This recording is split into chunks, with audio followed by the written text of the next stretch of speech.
for the Asia region of the United Christ Church and the disciples as well. So Dr. Manchella is based in Cleveland, but for today he is going to facilitate this webinar from Bangalore, India. So Dr. Manchella, please lead us. Thank you, Dr. Joseph Kuhn. Welcome to you all for the fourth in the series of webinars on transformative ecumenism amidst the pandemic. As Professor Joseph Kuhn has introduced, I am from India and I'm a part of the Transformative Ecumenism and the KIFE collective. Before we begin, we want to thank God for this time for our coming together and to discern what God wants us to do at this moment in time. So let us pray. God, we come together now, bringing with us experiences of suffering, losses, anxiety, and uncertainties. Not only the pandemic, but also the ways of the world have caused. We also come with our hopes and dreams. And at this time of Advent, not for a return to our old ways, unto the old world, but of a new world. A world that is just, inclusive, and life-assuring for all. We come here as people on the way of Christ, exploring ways and possibilities through which our affirmations and actions assist you in your plans for the world. Grant unto us, O God, the presence and guidance of the Spirit, so that our time together may be one that inspires new possibilities for life. Amen. Friends, the theme for today's webinar is Confessing the God of Life Amidst the Pandemic. And our presenter is Professor Hiram Kim Cragg.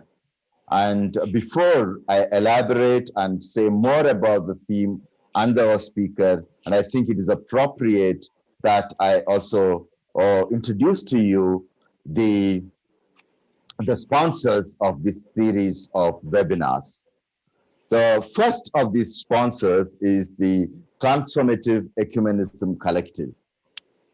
It is an informal network of theologians, ecumenists, and public intellectuals from different parts of the world.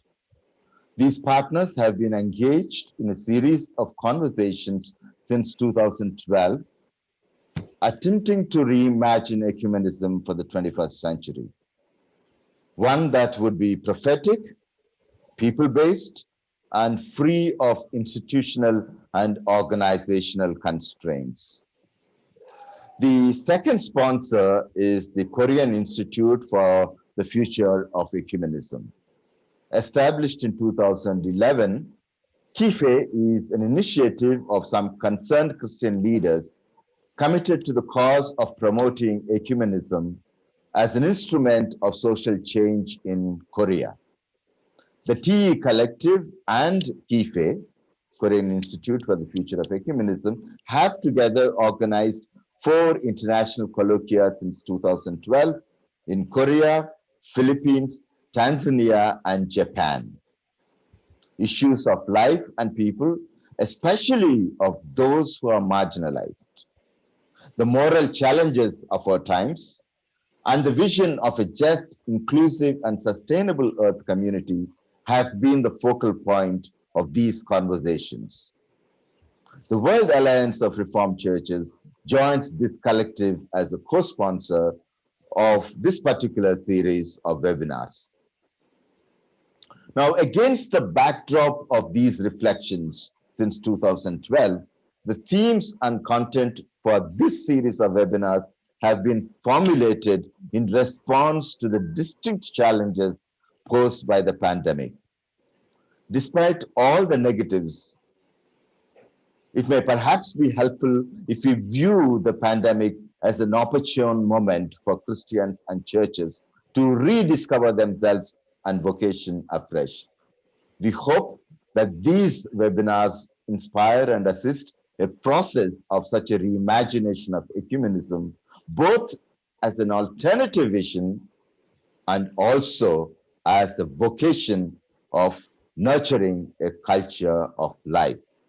So, dear friends, a warm welcome to all of you to join us in this ongoing journey of exploration for new meanings and possibilities for creative engagement in the world today. So, as part of this series of webinars against the backdrop of the pandemic, today's theme is confessing God of life in a pandemic world. You know, one of the distinct experiences of the pandemic for the churches is perhaps for the first time in recent history, churches in every part of the world are not able to physically gather for worship.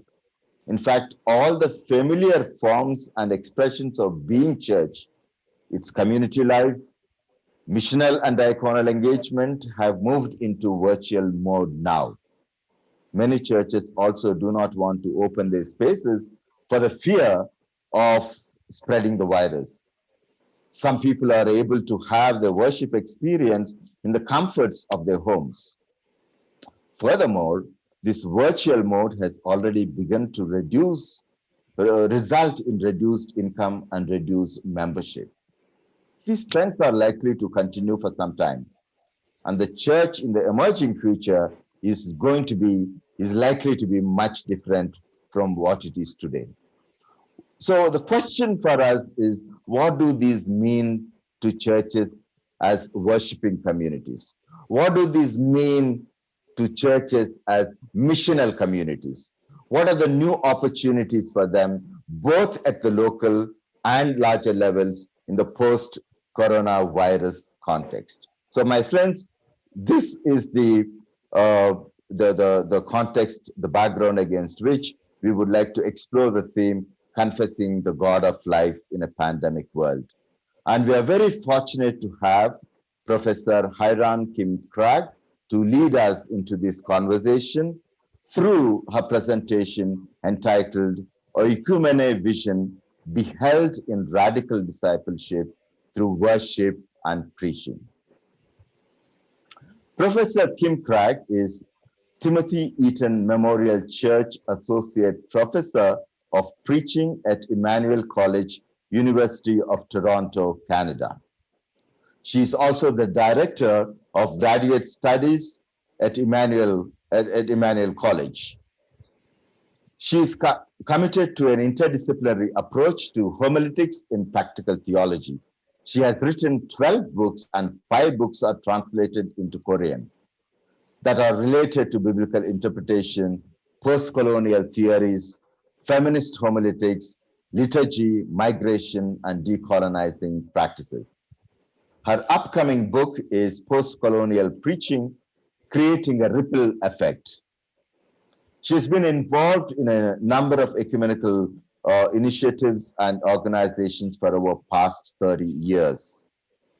She currently serves the World Communion of Reformed Churches as co-moderator of Communion and Theology and Reference Group, as Dean of Global Institute of Theology, and on the editorial board of the journal Reformed World. So we are very unfortunate to have Professor Hiran to lead us through this conversation.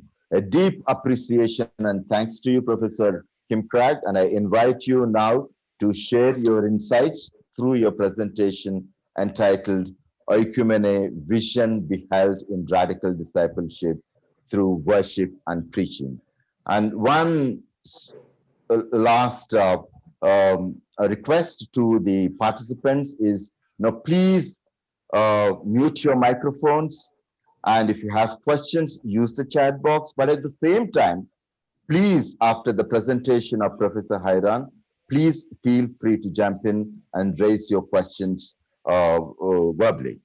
So now it is time for Professor Hiran to make a presentation. Professor Hiran, thank you.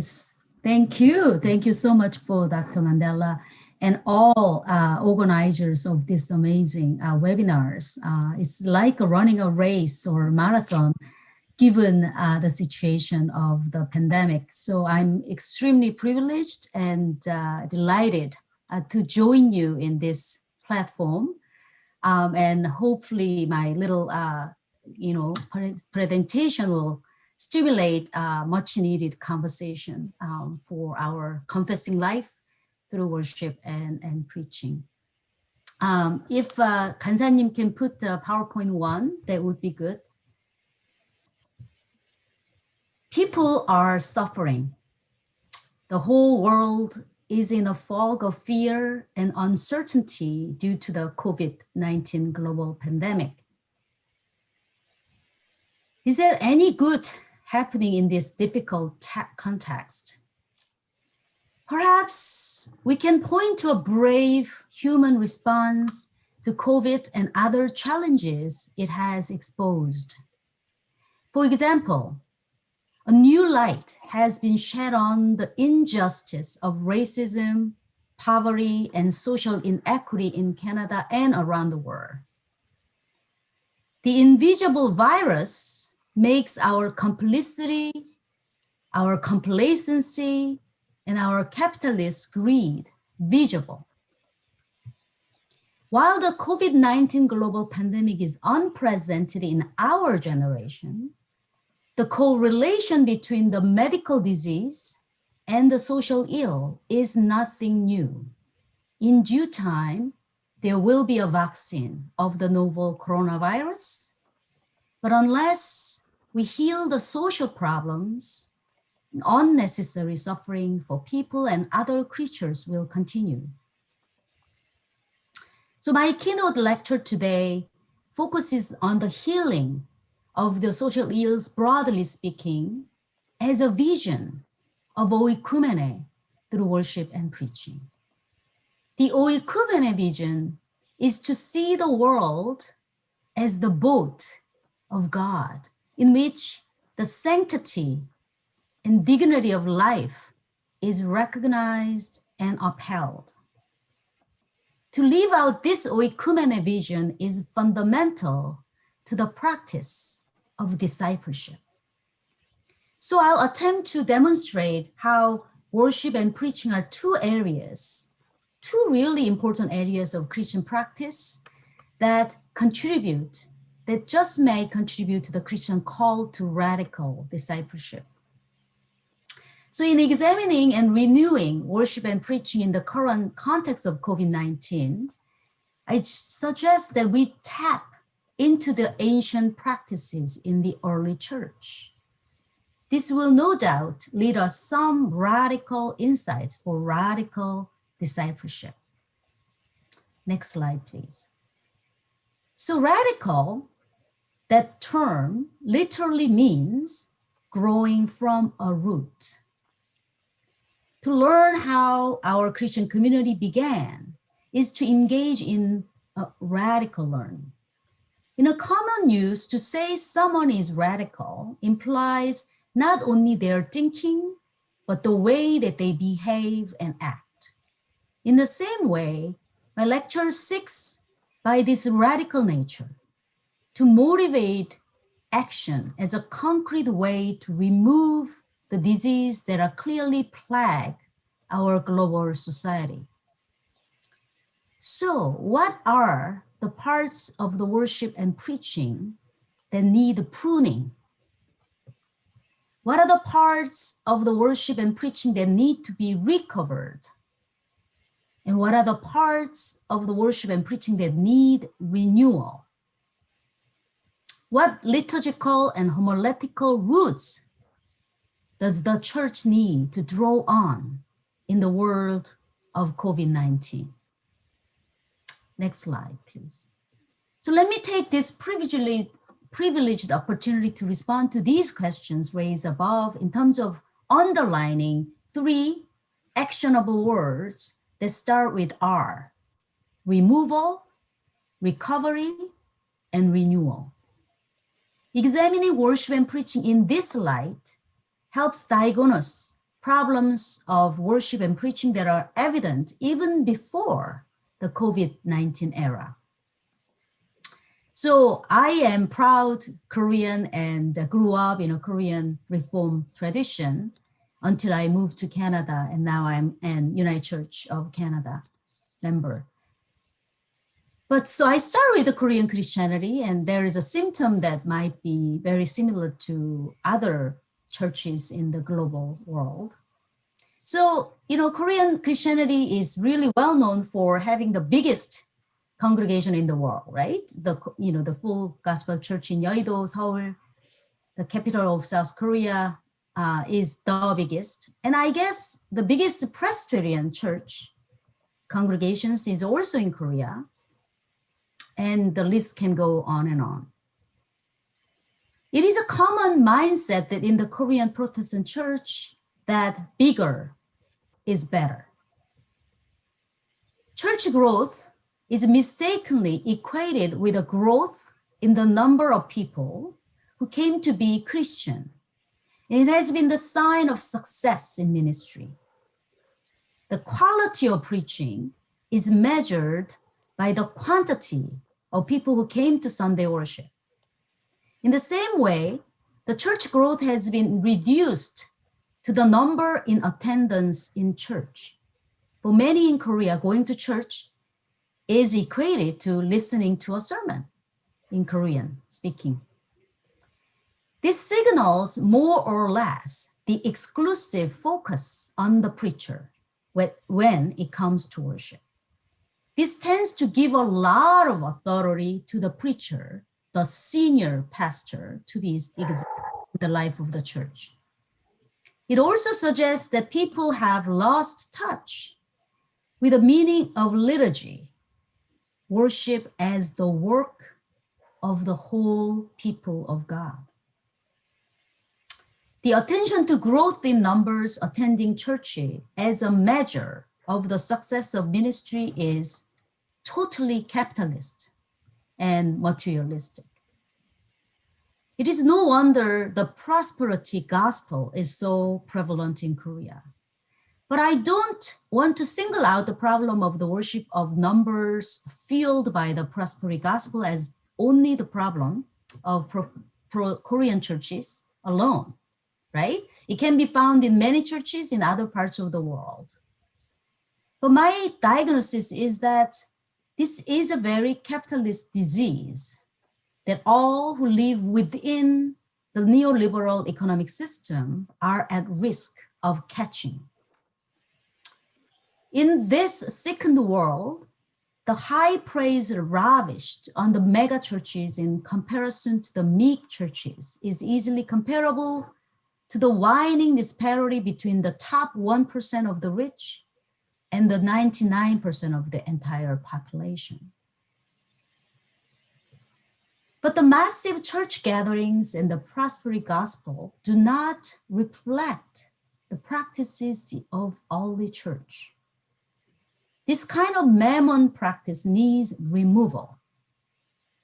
Instead, let us tap into the ancient practice to zoom in how the early church did worship for recovery and renewal today.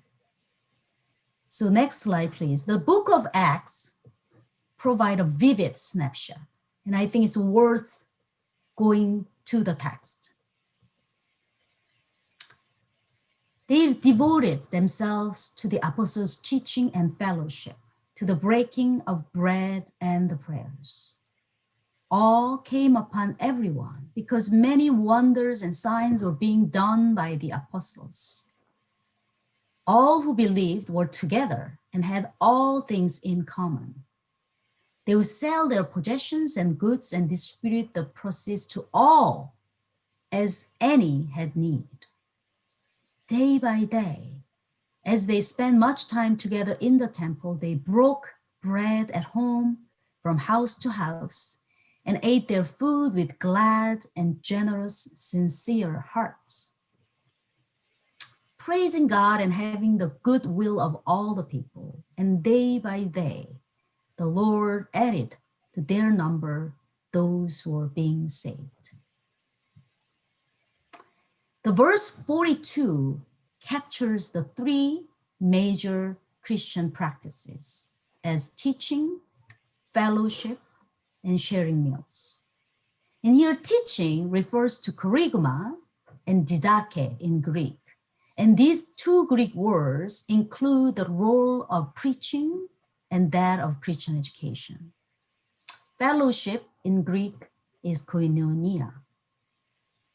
It refers to the work of building up the relationship and caring for one another and among members of faith communities.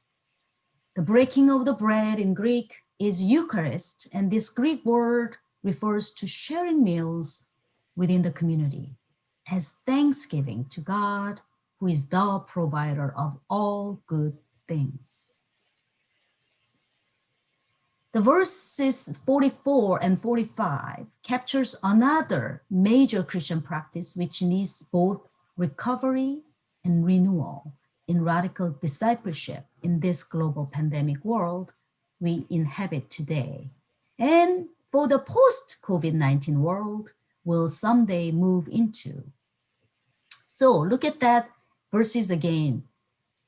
44 and 45, all who believed were together and had all things in common. They would sell their possessions and goods and distribute the proceeds to all as any had need. In the verse 44, the subject, all who believed, is theologically and doctrinally significant. It implies that the doctrine of the justification by faith. What is fundamentally significant about this phrase is that it is not what a few exceptional Christians did, but what all who believed did, because they found the life in Jesus, and that through this faith, they found liberty, according to Galatians chapter 5, verse 1. This is a witness of the power of faith in terms of how belief enables people to act. And this action is radical, right? The verses 44 and 45 are amazing. Pay attention to the verbs here. Had all things in common, would sell and distribute these for all in need. In one Greek word, this missional, radical practice of discipleship is diakonia, the service. Christians served those in need, not just those within their inner circles, but those outside the church.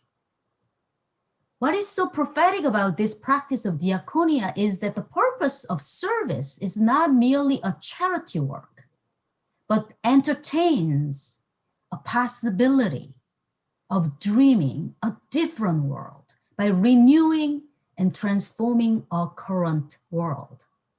This Christian vision of service provides an alternative to the profit-driven, capitalist, and self-serving Christian life today.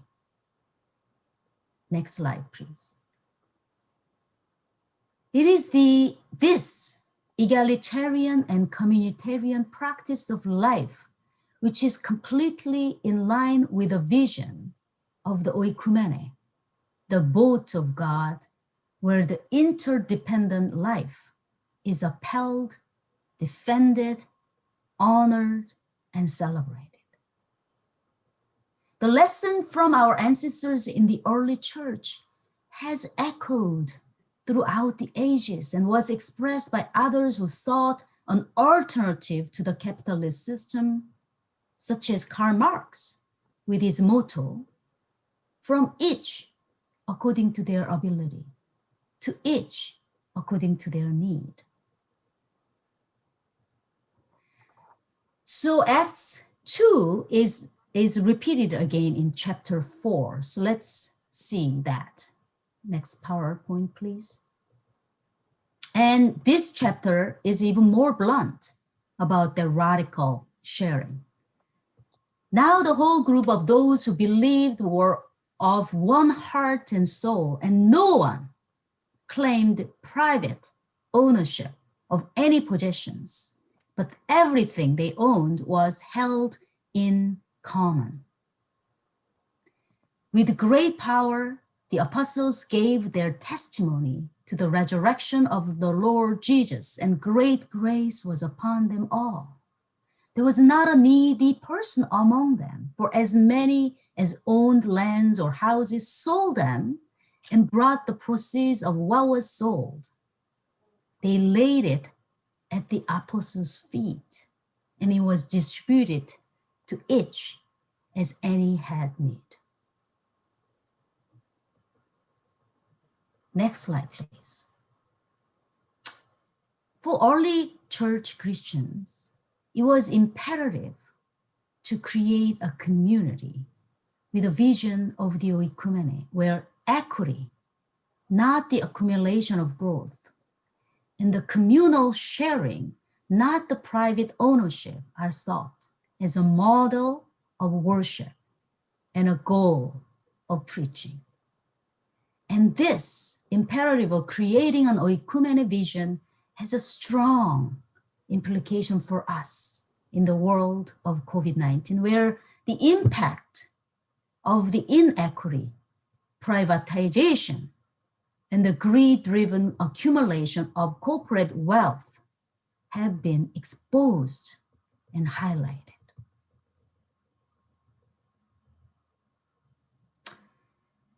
Worship and preaching have changed in the COVID period, right? We all experience. The parameters of these Christian practice have been largely defined by two important directives. No matter who we are, what language we speak, what skin color we have, what bodies we carry, we all have to obey the following rules. Next slide, please. Keep 2-meter distance and wear a mask. Those two new rules of life have a huge implication for worship and preaching. So let us take a moment to think about how significant this change is. And I'm sure you know better than me who are actively in pastoral ministries. Probably the biggest change connected to the necessity to keep 2 meters of physical distance is in the kinds of gatherings that we can safely have. Larger gatherings have the potential to spread the virus. We have to be limited in the very gathering beyond our social bubble, or we risk causing real injury or being infected ourselves. So if Christian gathering is a threat to society, if our gathering for worship puts our neighbors in society at risk, then that puts a big responsibility on Christians to change the way they gather. Otherwise, we make our faith the enemy of our neighbors.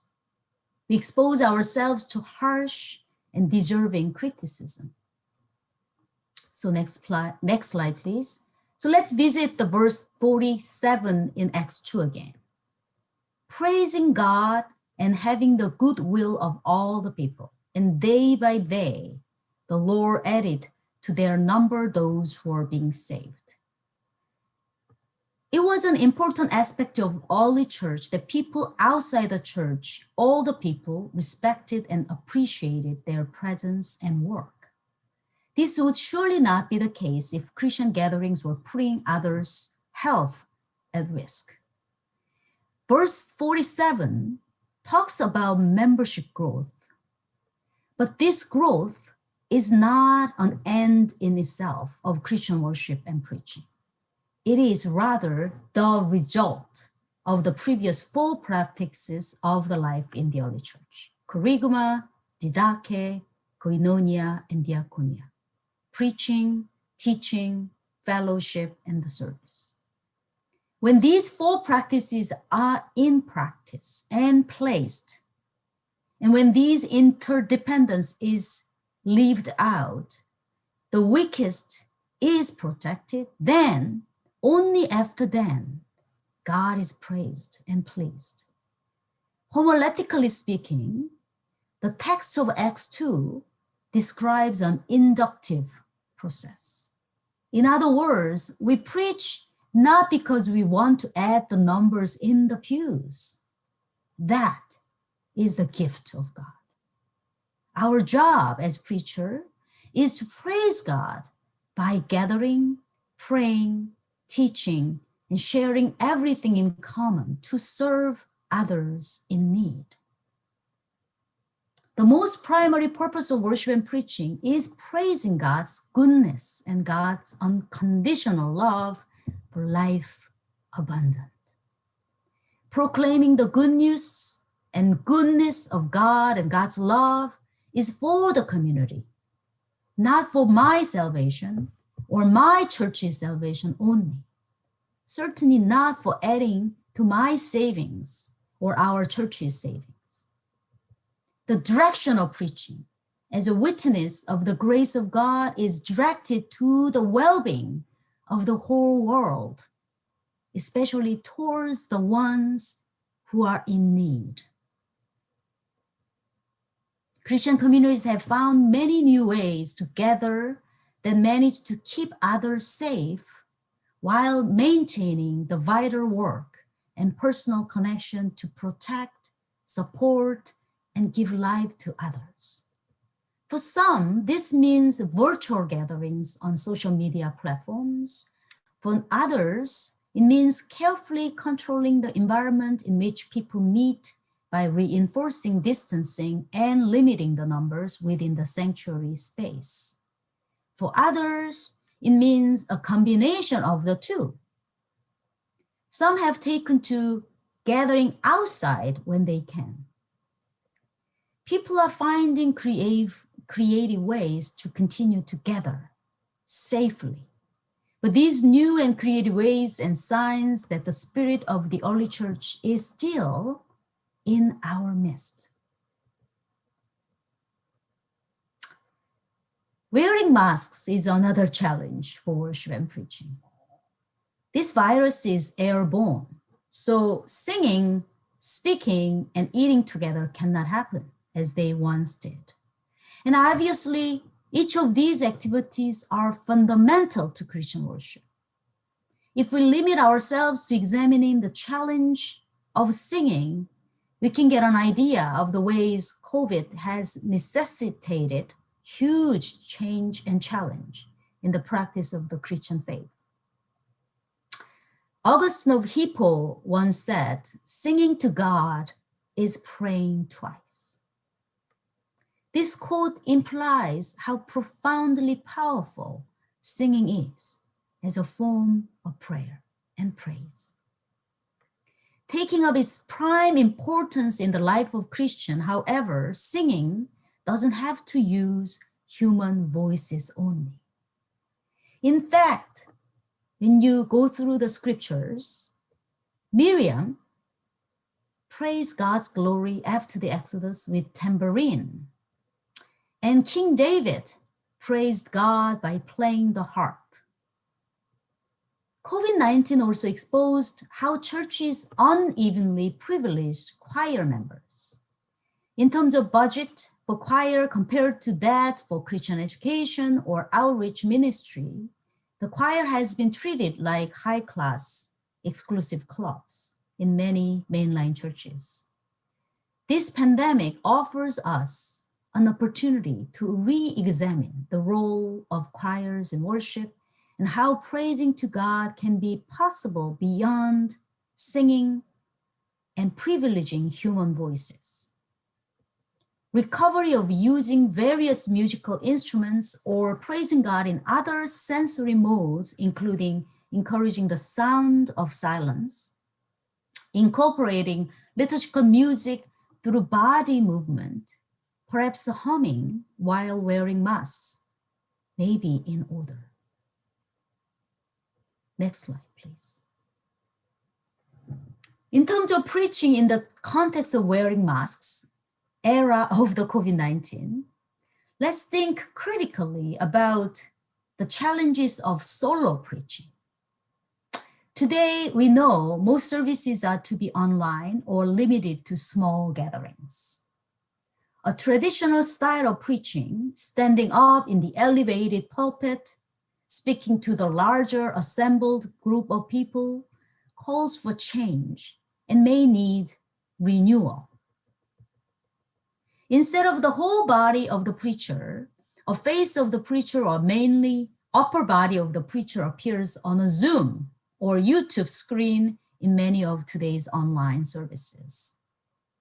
Instead of standing, some are sitting in front of the computer screen and preaching. Instead of preaching to people, many preach to their cell phone, looking at the camera. One of the biggest challenges in this reality is that there is this lack of preacher-people interaction. Preachers cannot read the congregation for their bodily and verbal participation during the preaching event. Preaching is pre-recorded in the empty sanctuary or at home. Even if people are physically gathered, they must wear masks, therefore they cannot allowed or able to respond verbally. Next slide, please. So these are certainly big challenges for traditional preaching. Yet some new and innovative ways of preaching can come out of this. Preaching can open up as an in-depth conversation rather than a rhetorical proclamation. Sermons can be crafted in ways that talk with people rather than the solo preacher speaking over or to people. Instead of the preacher alone speaking, actual dialogue across geographical distance can take place involving members or other guest preachers. Since preaching can be recorded earlier, preachers can incorporate an interview or a dramatization. Since preachers cannot read the congregation and congregation cannot participate in the actual preaching event spontaneously, it becomes more critical than ever that preachers make an effort to engage congregations in sermon preparation, including Bible study, lectionary reading study, in a smaller group gathering online, and reach out to sermon evaluation after preaching. It is a time to practice not only sermon feedback, but also sermon feed forward for preaching. This, in my view, contributes to how preaching can live out the vision of the oikumene. People-centered participatory preaching practice can accelerate the sailing of the boat of God towards the reign of God. Preaching belongs to the whole people of God, not just the preacher. The whole ecclesia are empowered to share the word in Jesus Christ and live out that word, that incarnational God in the world. And this theology of preaching is truly to the theology of the priesthood of all believers. Next slide, please. Feminist homiletician late Lucy Rose and postmodern homiletician John McClure already argued for this more than 20 years ago in the name of conversational preaching and round pulpit collaborative preaching. Unfortunately, the practice has barely begun.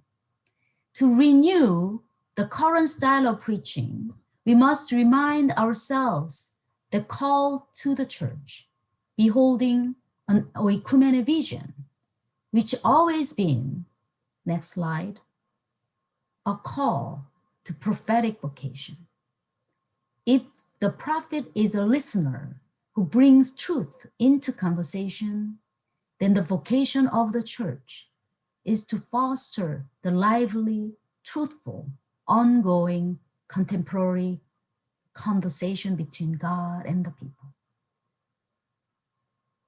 And this approach to preaching as conversation and communal participation as shared power is only measured by the vitality of its witness in the world. So let me make a final note. In the COVID-19 world, where online worship and preaching have become a norm, the technology has become a necessity and not an accessory. The infrastructure of having a strong Wi-Fi, having a high quality camera and sound system is as essential as knowing how to use software for creating YouTube videos, how to use Zoom and other gathering venues that enable people to connect and participate in worship and preaching.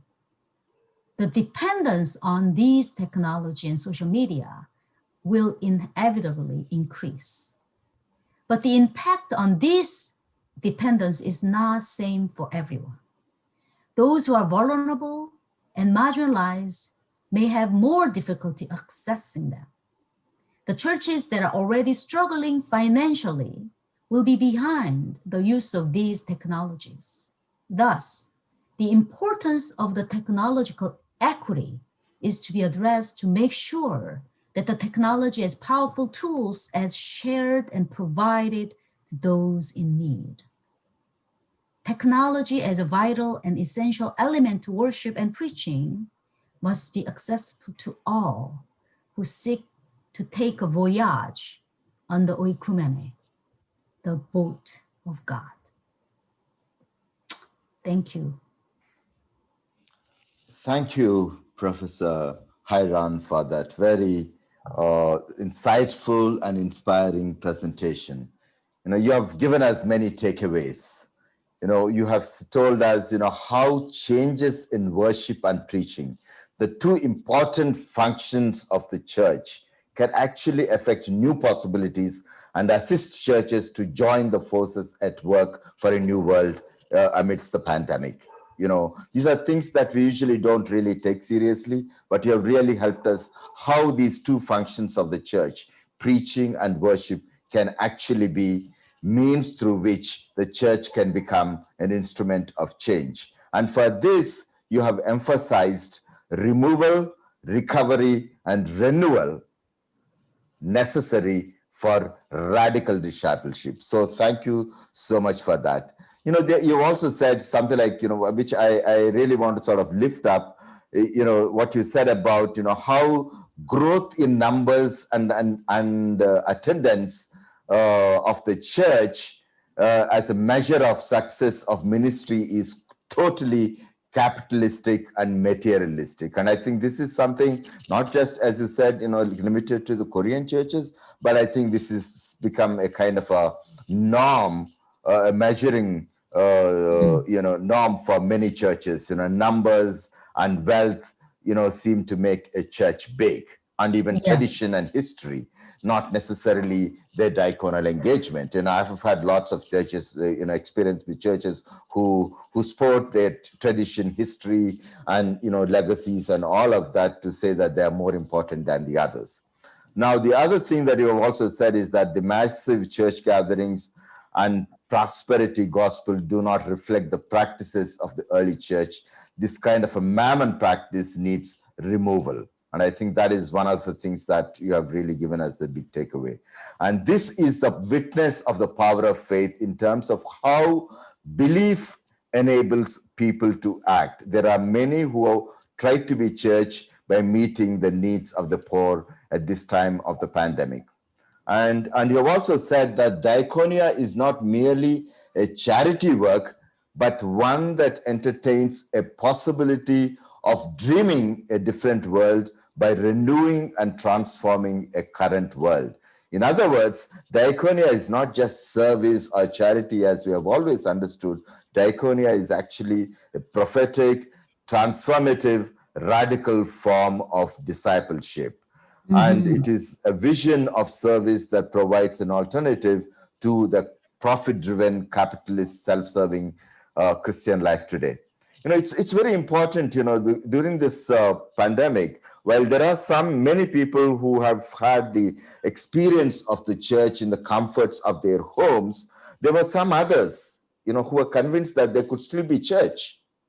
Despite lockdowns and curfews, through their presence and actions of solidarity with those in need, out in the streets, the poor, the homeless, the daily wage workers, and the stranded migrants.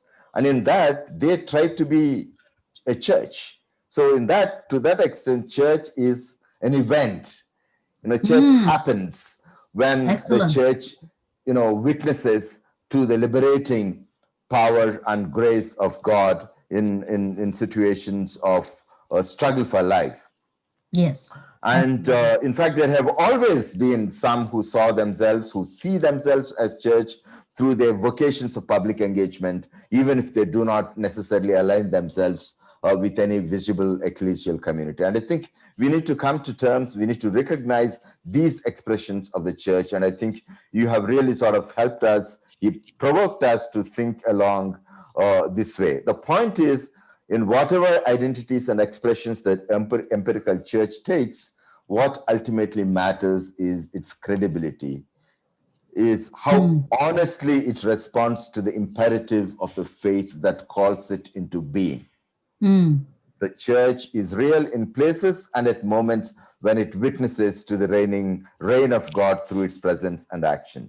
So the moment in time seems to suggest an ecclesial reimagination, and you have really helped us to get started, to think along some of the things that we live out every Sunday, every day as a worshiping community, as a missional community, as a liturgical community. So thank you very much, Professor Hadran and friends. And now I invite you all to join the conversation.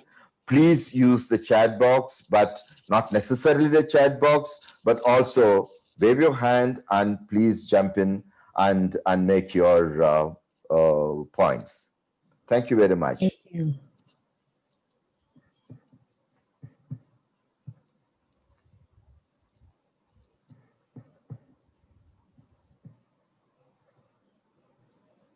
This is Angelique Walker. Angelique, How are yes. you? Yep. Good morning.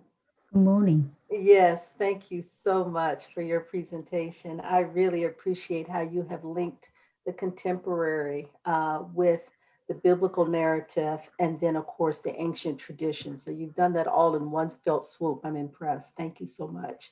Thank you. Particularly in this moment of COVID-19, you may not know me, but I'm in the United States. And the dire situation of COVID-19 and the politics of COVID-19 is just overwhelming in this moment, even as we've come through our elections, which, as you probably know, were quite dramatic and traumatic at the same time. And COVID-19 had everything and anything to do with the elected leadership that is still trying to take its proper place. But we won't discuss that at this moment. This is very frustrating.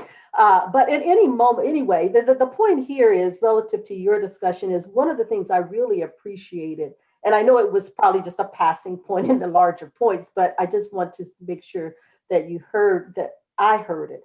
When you use the word radical, I was so glad you used the word radical. The word radical is, I can't begin to tell you how politically charged and polarized is that very terminology.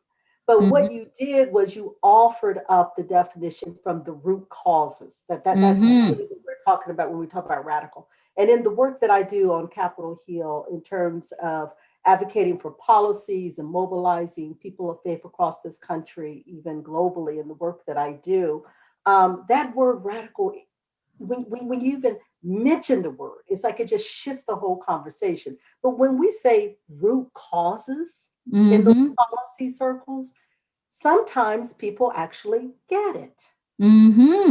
Absolutely. Because at Bread for the World, where I'm at, we've said racism, sexism, colonialism, classism, those are some of the root causes of why we have the inequities that you have named so well. And so, what we're having to do in this space is to use synonyms, if you will, to the term radical, because it's so polar. So part of what I think you're also proposing, which I come away from, is we not only need to reimagine the wonderful ways in which you've talked about the conceptual pieces, but we need to reimagine language. Right. Yes, absolutely. Thank you. Yeah, I didn't hear as much about that, but in my Right. space, Yeah. the public space, the public court of discourse, Yes. where the court of, if you will, of dissent, the public court versus just the three branches of government, for example, in the US, this whole piece of language, I can't begin to tell you, is so important. How do we reimagine language? Right. So I just wanted to bring that to the conversation because I know when we do advocacy, we try to speak our face, live into radical discipleship. That just, in this space, just matters. And it's literal and it's also oral, right? Absolutely. It's literal, it's oral, it's also what you talked about as silence. Sometimes Yes. silence, when I was on the streets with the protests in DC, particularly, I was in a few places, but in DC, when we did the 8 minutes, 46 seconds of George Floyd, Wow. and we literally stopped. We had our voices. I mean, it was such a powerful moment. We had our voices on the street, thousands of us, and a lot of it led by people of African descent for the most Yes. part. But we would stop in the middle of the street, right by the Capitol, literally place our bodies on the ground, prostrate in silence. And the police were on one end and the military was on the other end. And I can't begin to tell you how that language of silence arrested everything in front of the guns, and then to come back to the voices. So anyway, I digress, but I just want to say wonderful. Thank you so much. Wonderful. Thank you for sharing. Very important connections, at least in this moment, which for me is just very dramatic and traumatic, particularly for my people and communities in solidarity with us. Thank you. Great. Thank you, Angelique. Thank you. Thank you so much. Just couple, I think, really important insight that you also shared. When we talk about, so-called history, right? So the biblical reading is always historical because it's written in the past, right?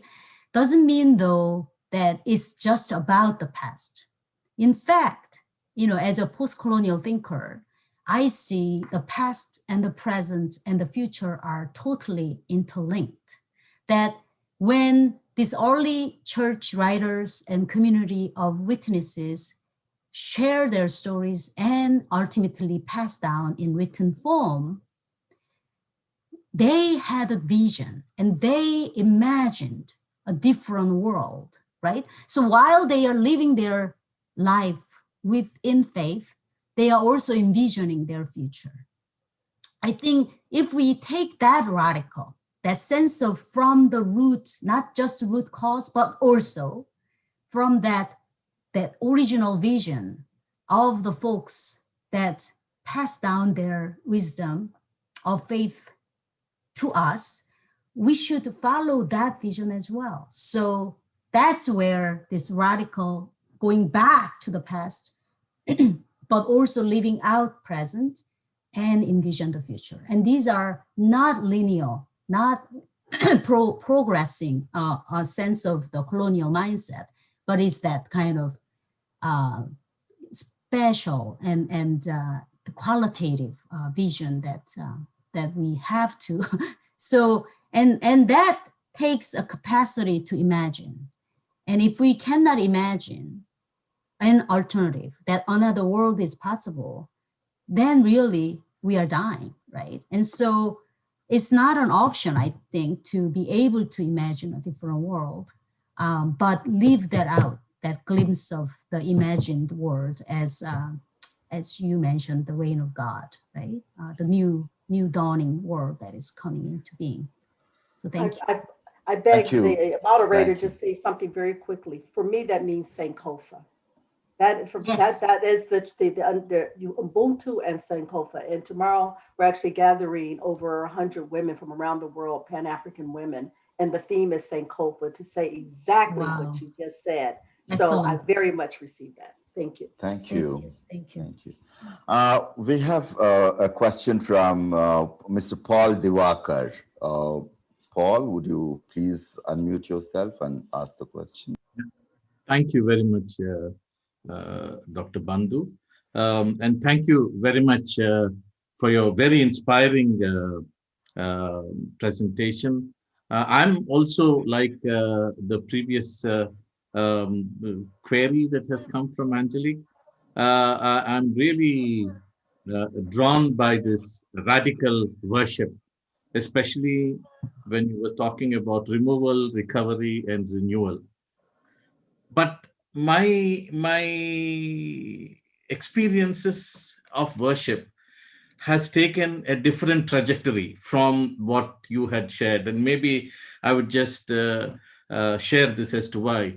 I Wonderful. think I think change. I mean, the culture has so many polarities, and Indian situation where I come from is something Mm, new, and we have systems of hierarchy, uh, and uh, right, and you know the caste system, and of right. course it's not just only in India, but it's in several parts, whether it's racism, whether it's gender related or Right. sexism, several other aspects.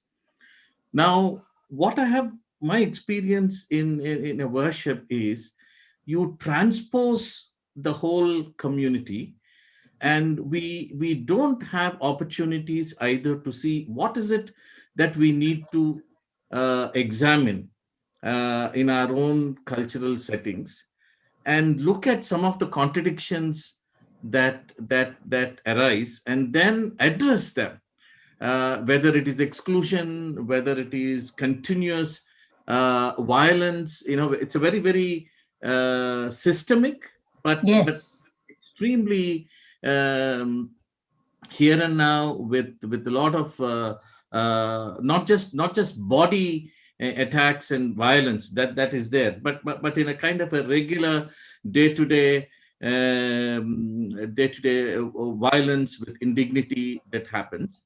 But Hmm. somehow the renewal and the recovery that probably needs to be stressed more during the Mm. worship Mm-hmm. is the opportunities, I think, are less, but even the attempt to engage and bring a kind of a healing in those in those experiences Right. seem extremely difficult.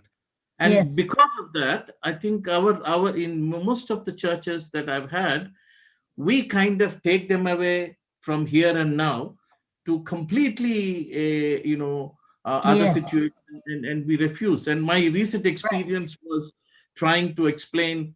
We had what is called a Dalit Sunday, I which is see. once a year. We have this is a very fantastic thing. I think Dr. Bandhu and others have started this in India, and I was asked to share something.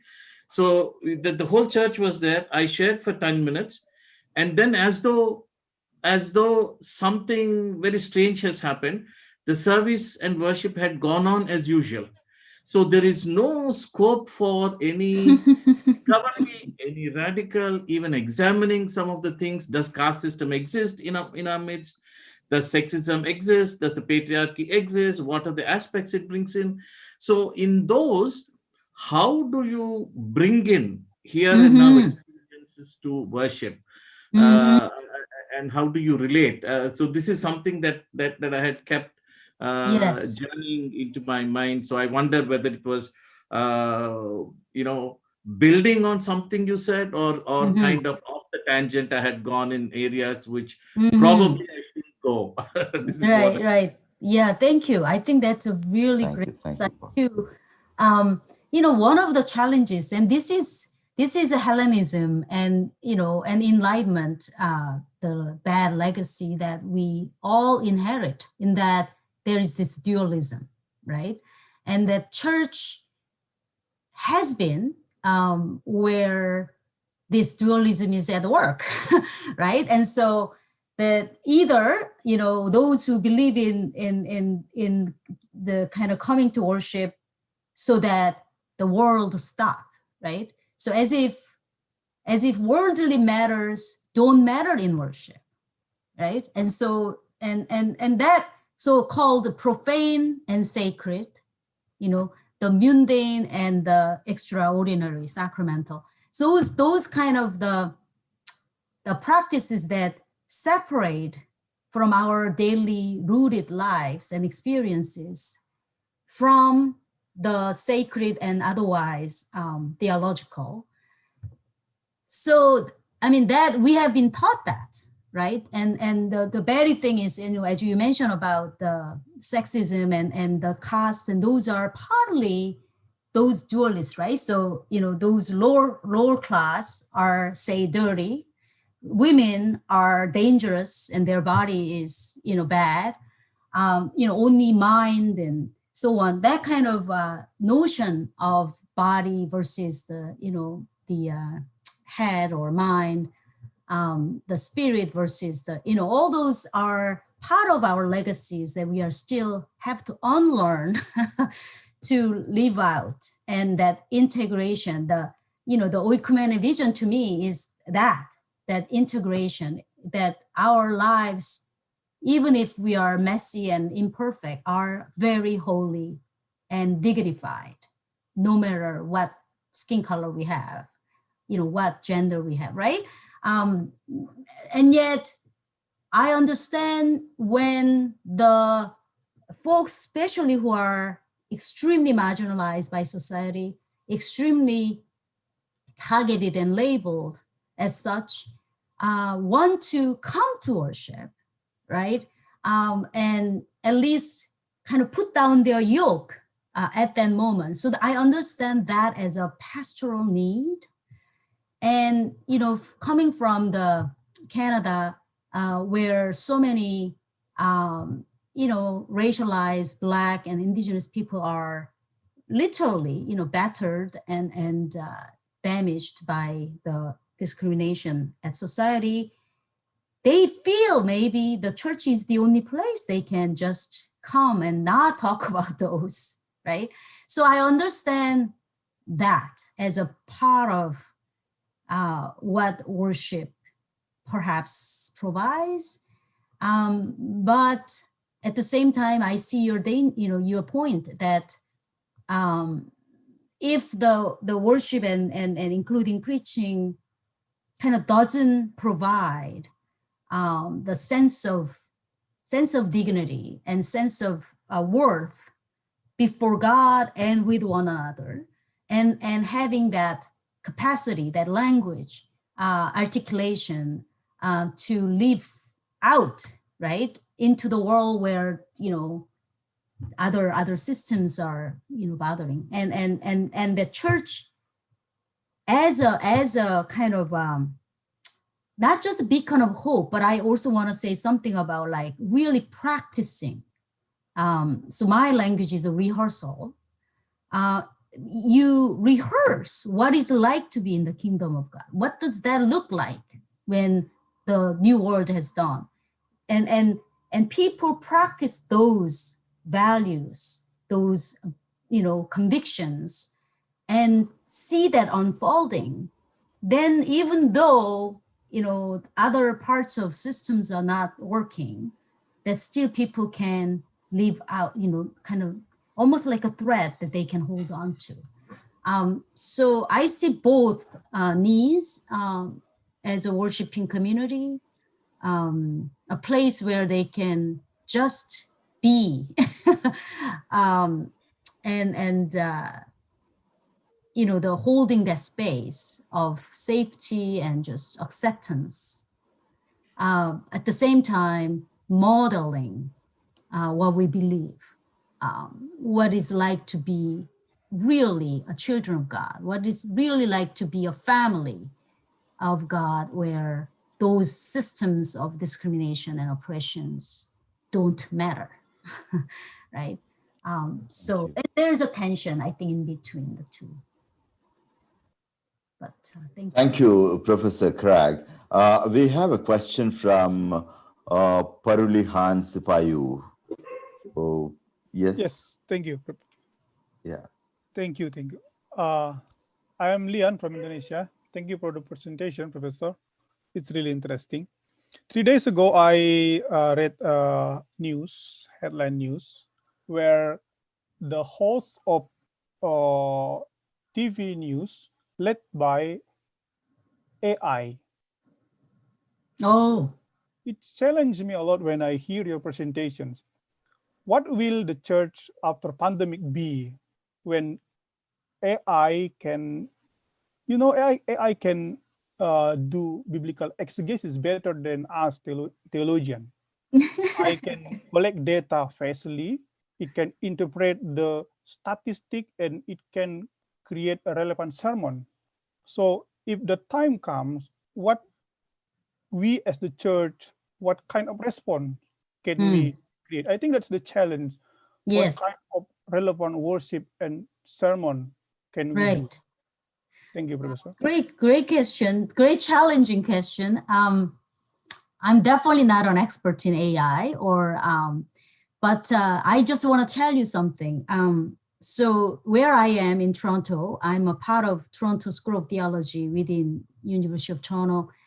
And this year is a 50th anniversary of the beginning of the Toronto School of Theology. So we've been having a monthly kind of forum to celebrate this Jubilee year.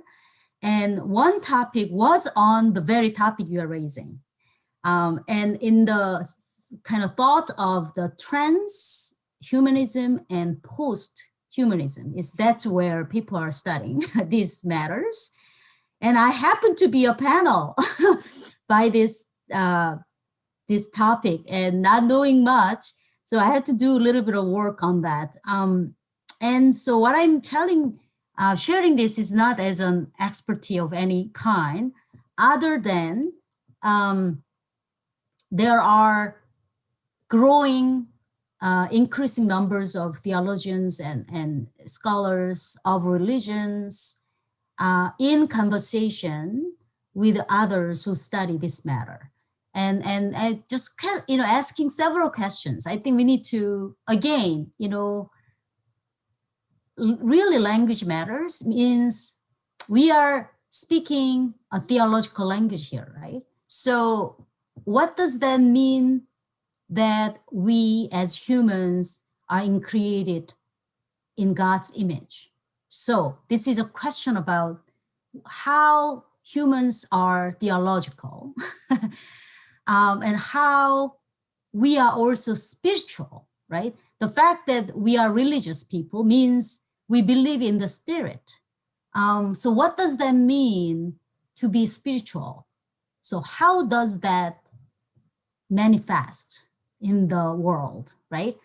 And then third question I asked is the folks who are very much engaged in those AI are talking about machines, right? The devices, including AI, but AI is just a part, right? That there are other things. The devices and machines are a nature or not. And they are arguing that they are, because it's a natural world in which that we are interacting with. The things that we cannot avoid, right? We probably cannot even live without a day without those devices today in 2020. So something about the early churches wouldn't be able to tell us what to do about this, right? So those folks are talking about that as a natural world. And others who are much more critical and worrisome about this emergence of the AI and others, that no, that's not, right? So so how do we as people of faith, Christian communities, articulate what does that mean we are theological? What does that mean we are spiritual? And what does that mean? How do we define nature, right? So other than answering those questions, I think we need to really, again, re-examine and kind of finding our voices in this, and literally wrestling with the challenges I think that you bring, and really also another dimension which is all integrated is ethical, right? And so my little panel presentation, I asked always, when something is, invented for the sake of, say, humanity, we have to ask, right? Who benefits from, and who can access and who cannot, is my final note. So, who can actually benefit from those AI sermons and biblical exegesis work, and how do we kind of know that this is credible, right? And so on. Those kind of ethical, critical questions had to be asked. My just humble answer is that we have to engage in these conversations. We cannot avoid and believe that we don't need those conversations, because we do, no matter whether we like it or not. And it's a real challenge because it takes another level of inquiries and while examining our own previous beliefs and understanding, of even the very notion of what does that mean to be human, right? That humans are absolutely rely on those devices. Then are they not human? Is it both? All those questions. So thank you for that question. And Thank you, Professor Hairan. Friends, I just want to expand the conversation. I see a question or a request to Bishop Kurilos from Mr. Paul De Walker. Would you like to respond to that, Bishop George? Thank you, Dr. Manchal. I just saw that remark from our mutual friend, Paul De Walker. Thank you, Paul, for reminding me about those beautiful moments that we shared several years ago in Kerala. This was a visit to a struggle front in Kerala where thousands of landless people, Dalits and indigenous people in particular, were literally struggling to make their voice heard. They have been landless people for ages. So this is a place called Chengara in Kerala in South India, where about 8,000 landless families of Dalit and indigenous background suddenly on a midnight, they just invaded a huge piece of land, which was basically a government property, which was illegally occupied by a multinational company. So we visited that struggle front, and the experience we had in that place was very moving. As Paul De Walker said, it was a real liturgy, a genuine liturgy in action. I think this was what Dr. Manchala in his remarks was saying as well. I think we need to, one of the challenges of COVID-19 is that it has the potential to reimagine worship in today's world. And one of the positive things that I see as a consequence of COVID-19 to the world of worship and liturgy in particular is that it is living out an eschatological hope that we have. After all, in the eschaton, there is no temple. That is a vision we have from the book of Revelation. And one of the things that has happened as a result of the COVID-19 pandemic is that the place of the temple for worship has diminished. I think it is slowly withering away. It has taught us that we can worship without this so-called sacred place called space called the temple. It is at the margins. It is at the struggle fronts like Chandra that Paul De Walker was referring to, that we need to encounter the real liturgy and worship. And that, I think, is one of the great challenges of this pandemic for all of us. Thank you, Paul, once again for reminding me of that encounter. Thank you, Bishop George, for saying that, because we always said liturgy after liturgy. Liturgy is for an after liturgy in the world. But I think a moment has come that, liturgy needs to be lived out and celebrated in the world, in this world, not about another world. And worship not as a numbing experience, but an inspiring and engaging experience with the world that God has put us in. Thank you very much for sharing these insights. Friends, one last question that anyone has before we close?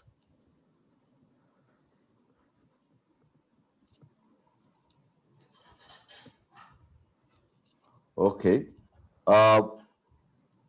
Friends, Professor Hairan, I want to thank you very much for this very powerful, insightful, engaging presentation. And it has been certainly very, you can see that it has generated a lot of conversation about, as I said in my observations, that worship and liturgy and prayer and some of these things that all of us do as people of faith, we take it for granted and we don't invest our time and energy thinking about it, but how these functions can actually be, instruments of engagement at this moment in time. So thank you very much. So on behalf of the sponsors, the Transformative Ecumenism Collective, Korean Institute for the Future of Ecumenism, and the World Alliance or Communion of Reformed Churches, and all of us participating in this webinar, I would like to express our sincere thanks and profound thanks and appreciation for your insightful presentation. Thank you so much. Friends, those of you who are here, we would like you to once again join us tomorrow. Tomorrow's session is on exploring theologies of life and fostering partnerships amidst the vulnerable people. And the presenter is Reverend Dr. Marjorie Lewis from Canada. And this will be followed by day after tomorrow, another session on solidarity in resistance and hope by Mr. Paul Divakar, who has just spoken a while ago. He's a well-known social activist from India who has really challenged the churches, who continues to challenge the churches in India and elsewhere, and asking them and challenging them to get engaged in people's action for the sake of their witness and presence in as communities of faith. And after this, we have another series of 3 webinars, but we will learn about them in the due course of time. So please do join us in these conversations. And I would like us to, please make note, and it is at the same time tomorrow. So it will be on education, formation, and communication, and ecumenism at the level of people. And in the last session, we will try to bring them together to learn, what do we do ahead. So friends, thank you once again for joining us. And before we leave this place, let us say a word of thanks to God for being with us and for speaking to us and for, helping us to discern the way ahead. May God embolden us in such a time as this to do justice, seek kindness, and walk humbly with God. Amen. Thank you. Thank you. So see you tomorrow. 감사합니다. Bye bye.